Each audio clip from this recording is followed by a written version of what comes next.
পবিত্র ঈদুল আজহাকে সামনে রেখে যশোরের কেশবপুর পৌরসভার ৪ নম্বর ওয়ার্ডে ৮৫০টি অসহায় ও নিম্ন আয়ের পরিবারের মাঝে ঈদ সামগ্রী বিতরণ করেছেন সাবেক কাউন্সিলর আফজাল হোসেন বাবু। নিজস্ব অর্থায়নে নেওয়া এই মানবিক উদ্যোগে ঈদের আনন্দ ছড়িয়ে পড়েছে শত শত পরিবারের মাঝে। বিতরণকৃত সামগ্রীর মধ্যে ছিল সেমাই, চিনি, বিরিয়ানির চাল, সয়াবিন তেল, আলু ও বিভিন্ন ধরনের প্রয়োজনীয় মশলা। সকাল থেকেই সুবিধাভোগীদের দীর্ঘ সারিতে মুখর হয়ে ওঠে পুরো এলাকা। উপকারভোগীরা জানান, দ্রব্যমূল্যের ঊর্ধ্বগতির এই সময়ে এমন সহায়তা তাদের ঈদের প্রস্তুতিতে অনেকটা স্বস্তি এনে দিয়েছে।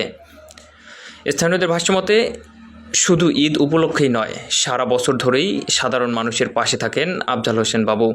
রমজানে বিভিন্ন পরিবারের পানির বিল পরিশোধ, অসহায় নারীদের শাড়ি বিতরণ, নবজাতকের পরিবারকে উপহার প্রদান এবং মৃত্যুর পর কবর খোঁড়ার ব্যবস্থা সহ নানা মানবিক কর্মকাণ্ডে সক্রিয় ভূমিকা পালন করে আসছেন তিনি।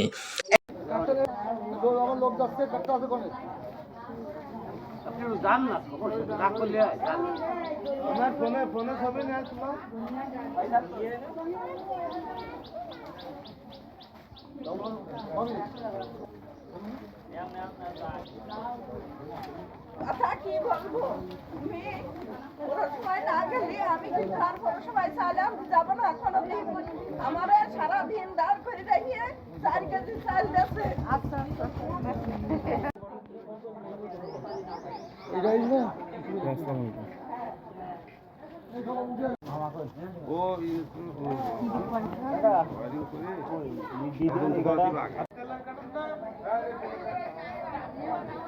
বিসমিল্লাহির রহমানির রহিম। আমাদের 4 নম্বর বাবু কমিশনার আমাদের ঈদি শীতে অনেক কিছুই দেয়। আর ঈদি এই যে চাল, ডাল, তেল, আলু, সিমাই, চিনি এগুলো দেয়। এগুলো পেয়ে সবাই খুশি হয়, আমরাও খুশি হই।